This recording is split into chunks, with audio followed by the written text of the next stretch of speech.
right, here we go. We have Dignitas Dream, our yellow Protoss, at the 6 o'clock position on Terminus. And his opponent across on the right-hand spawn at the 3 o'clock position is going to be our red Terran coLMVP Noblesse, who is currently 1-0. Yes, had he a is. great last game. And Bishu has been playing super good lately. Yeah, he really has.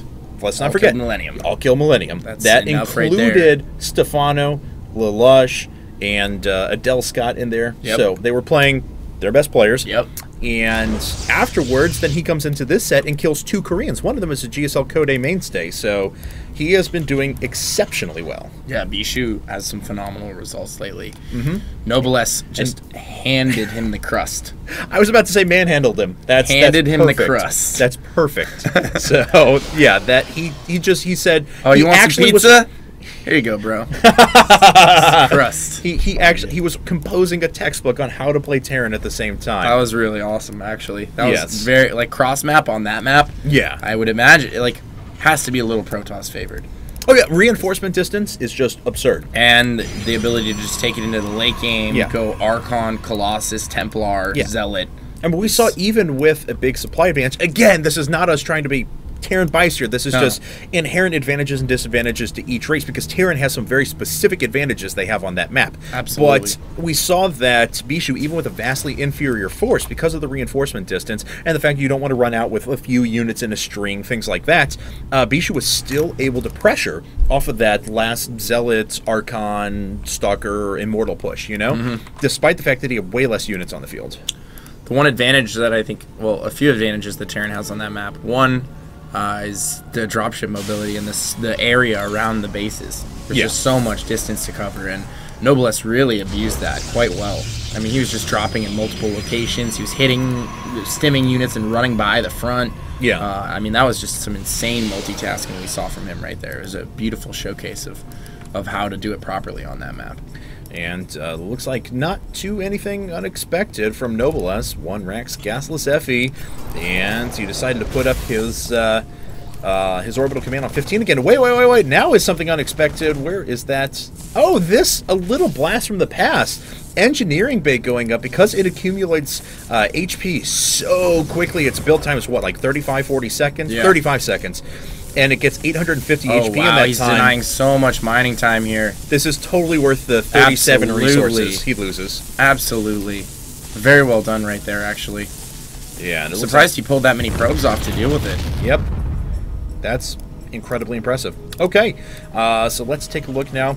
And we do have a bunker being thrown up at the front, just a touch later than it would have been normally, because he did invest in that engineering bay, but still just a perfect response, as Dream's expansion is so far delayed. He's still losing mining time because he hasn't thrown all of his probes back yet. Yeah, he certainly is. That was a lot of lost mining time right there, actually. Yeah, certainly. And he's got this probe, unless it's going to scout or something like that, it's just losing yet more mining time trying to move down to this mineral patch. Yeah, this has actually had continued rippling effects, and once again we see Noblesse going right after 4 Rax. Brutal. Yeah, he's playing so well right now. He really is. The bunker's in the perfect position as well, unless that stalker wanted to run by or something, but even in that case, I think it's still in a good position. He can just unload immediately and take out the stalker. Yes. So we do have a Nexus coming down for Dream, and Noblesse already working down the rocks for that 3rd. If you're not doing anything with your units, do something with them. Put them to use. And even if it's just a few HP that this is losing now, because that Marine takes so long to take that down, it's going to get down that much quicker. So Noblesse is playing just such a clean and beautiful branded Terran. Wow, that's a huge Maynard. Yeah, it is. That's more. There's more, actually. Coming behind that as well? No, you didn't get the full selection. Oh, yeah. I see what you're saying there. Take out one of those. We had 11 that was just sent over. That's insane. Yeah, it is. All right, but we'll allow him to continue to produce back in his main for quite a while before he has to transfer that rally point over to his natural. Robotics bay hitting after 3 gates, so nothing too terribly out of the ordinary.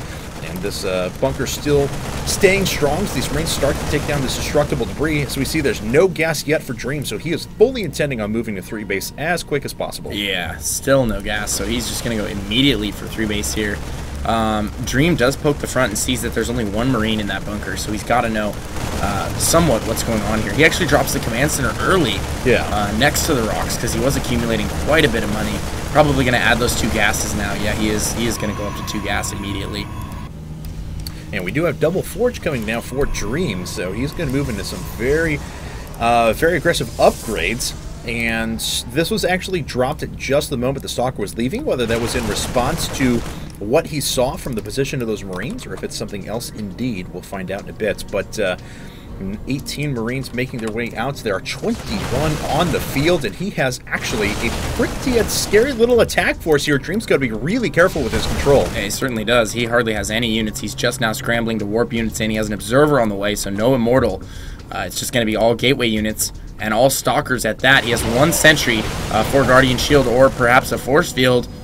It looks like he's going to lose some units here, though. Yeah, he definitely could. At the very least, it's going to force a ton of units out right now out of Dream. And there is the Guardian Shield, and smartly, Noblesse knows he can't engage right now. Picks off 1 Zealot just as it exits Guardian Shield range, very nice. Which was very cute. There's another one right there. Going to get that sentry as well. Might get that low stalker. Very nice. Wow. It's another stalker. That army just paid for itself. Absolutely. It's worth its weight in gold. And once again, guys, we want to reiterate, now it looks like Dream is actually going to pressure just a little bit, but with good map control, Noblesse is going to pick up on this. Already preparing his bunkers. He has the missile turret going up at the front. These are fully loaded. He's just so on top of his game right now. Yeah, he really is. And he's got a 3rd. He really is. This is incredibly impressive. Yeah. And look at that. Why'd he scan there? Yeah, the turret was just finishing up. I was about to say he's going to catch the observer. I was about to say he's going to catch the observer as the missile turret finishes, but then he scanned, which was kind of weird. He just wanted to be sure. I guess so. Yeah, I guess Dream could have pulled back if he saw it. Yeah, very possible. You know? If he had, like, instantaneous And MVP he's on 3 reactions. OC, so, I mean, it's not like he's dying for mules right now. Yeah, absolutely. Okay, so maybe it was a little more safe than sorry decision than anything else. And yep, we've got some Marauders. No concussive shell done. Oh, taking out Automaton. That is so BM, Dream. That is BM. So Dream hasn't even started to work down those rocks yet. Yeah, but and we kind of saw this happen on the last matchup on Tal'Darim, where the Protoss player Bishu took quite a while to take down those rocks. And as a result, his 3rd was just delayed by a little bit. And look, I mean, this is done with an orbital command and mining before those were even thought to have started to go down. So, Dream, he is going to be on 6-gate Robo in just a second. He also invested in a Twilight Council going up to Blink and 2-2 right away. So, very close to what his friend Bishu did in the last game. Yeah, very true. Almost identical builds. And let's see here, as Noblesse is once again amassing quite the force, but of course his 3rd, it was up considerably earlier than it was in the last game. And with that, he is making use of his macro. His infrastructure is great. He's up to 6 racks.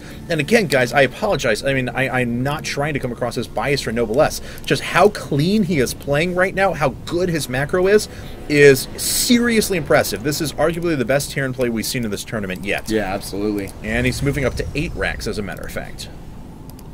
8 racks off 3 base. I like it. He's going to have the ability to macro out of this extremely hard. Yeah. And he's just now getting combat shield and +1, so he delayed all of those upgrades that you will see Terran players getting much earlier. But on this map, you don't need them that early. I think it's smart for the 3rd base and for infrastructure. That's a good idea. Yeah, absolutely. Now, Dream actually expanded here to the middle, and it looks like he's going to have enough money to expand to the right-hand side. He might run into some trouble in mid here. Yeah, I definitely agree. No Ghost Academy up quite yet, as far as I know. Does he see the base from there? Let's see. Basically. Oh, he just scanned as well, and he saw the assimilator. So yeah, he knows it's there. And once again, Noblesse was actually pretty late to medevacs, but I like that choice. Because he knew he was going to play a passive and very macro-oriented brand of Terran, he sits back and he bides his time. He knows exactly when to pressure for the first round of Marines. Yes, it is. Yes, sir.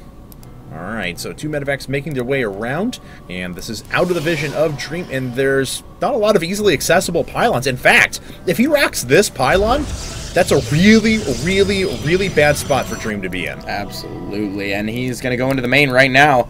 2 medevacs headed in. He's going to start dropping on the mineral line directly. No, he's actually going to drop out of range.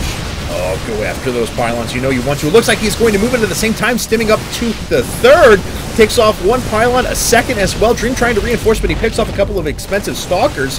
And wow, both the forges are obliterated. Did 2-2 finish up? Oh, he's going to get those pylons. Oh, God. He's going for those pylons. He got one of them already. Now he's just taking out infrastructure because he can. Yep. A few zealots are starting to reinforce their way in, but these units are starting to get upgraded for Noblesse as well. And even though these zealots are on 2-2, they are eventually going to fall. And he's going to drop 2 more dropships worth of units into the main. And he's already taken out a gateway and depowered 3 others. So Antonide mining and everything. Yeah, and there is, I mean, he's just pulling Dream apart right now and picking him to pieces. Yeah, this is actually so good. Once again, it looks like he wanted to make his way up to the front. Nice scan of the observer, but then backs away after taking his gain. Looks like he's going to go right after the Nexus, and now Dream is down to 2 base. Oh, this is so clean, so well done. More gateways actually falling now. Oh my goodness. This is just staggeringly good play out of Noblesse. Yeah, Dream is in trouble here. One of the medevacs does go down. I think there were a few units in that one. Yeah, not but too he much, drops though. Immediately at the 3rd. Going to do some damage here. Deny mining again. That's all he wants to do and continue to pick off workers right now. He's only killed 4. 4 workers, but he killed a Nexus. Yeah. And depowered 2 forges and gates, and he's done all right. He certainly has. And he had that factory actually over here for quite a while, so he knows exactly when this 3rd is coming up. He's moving through the front now. Does not look like he has any ghosts mixed in quite yet, despite the fact that I know he built a Ghost Academy now. And he is more concentrated on building the 4th base as he attacks with all of these units, just running through these more well-upgraded units. Yeah, actually great stutter step micro right here from Noblesse. And, you know, we've seen him do quite well against heavy zealot count, you know, in these last 2 games. And his micro has just been amazing in the battles, and he's going to actually take out the 3rd here. He's pretty much won this game, folks. There it is. GG, I've got to say, when I said before that I haven't seen a ton of Noblesse games lately, I'm disappointed I haven't, because he is just performing so well. He moves coLMVP up 4-3. That puts him 1 game away from advancing in the losers bracket. Quite impressive. 是上将。